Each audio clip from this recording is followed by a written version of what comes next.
Every year, in the greatest forest on Earth, the rain runs late. The wet season is still months away. The air is dry, the ground is thirsty, the whole forest is waiting. And then, it starts.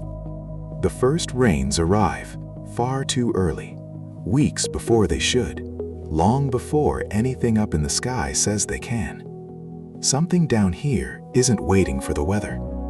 The forest is about to start the rain, all by itself. But how? How can a forest make it rain? Rain falls from clouds. Clouds float far overhead. What could a bunch of trees possibly do about that? Here's the secret. All day, every tree in this forest is doing something you can't see. Something quiet, something enormous. Every single tree is breathing.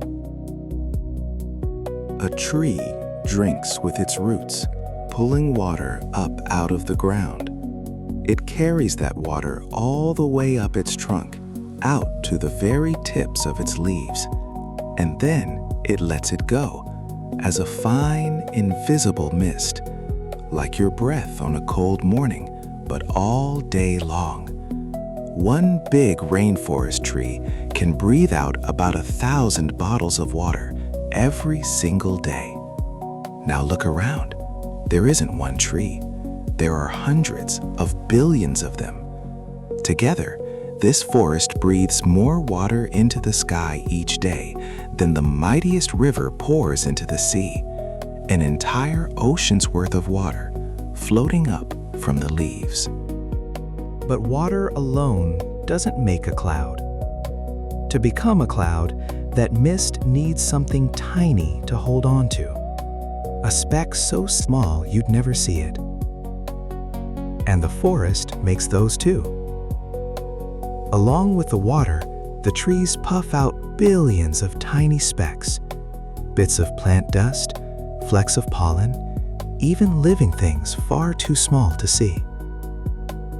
Each speck is a seed for a raindrop. Water gathers around it, and a droplet is born. So the forest sends up both halves of the recipe, the water and the seeds. Everything a cloud needs to come to life. And that is the forest's secret.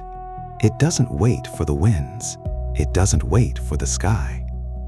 Long before the big rains are due, the forest has already filled the air with its own breath and its own tiny seeds, enough to build the very first clouds, enough to squeeze out the very first rain. The forest flips the switch and starts its own rainy season, weeks, sometimes months early. And the moment that first drop falls, the whole forest wakes up. Now, something wonderful happens. The rain lands. The forest drinks it and breathes it straight back out. So the very same water falls again and again. A single drop can be used 5, 6, 7 times as it drips deeper into the forest. And all of that breath from all of those trees gathers high in the sky into something almost impossible to believe, an invisible river. A river of mist floating above the treetops, carrying even more water than the giant brown river winding through the forest below. It drifts for thousands of miles and rains down on faraway farms, towns, and mountains that would be dry without it. Land downwind of a great forest can get twice as much rain. The forest waters places it will never even touch. So, a rainforest isn't simply a place where it rains.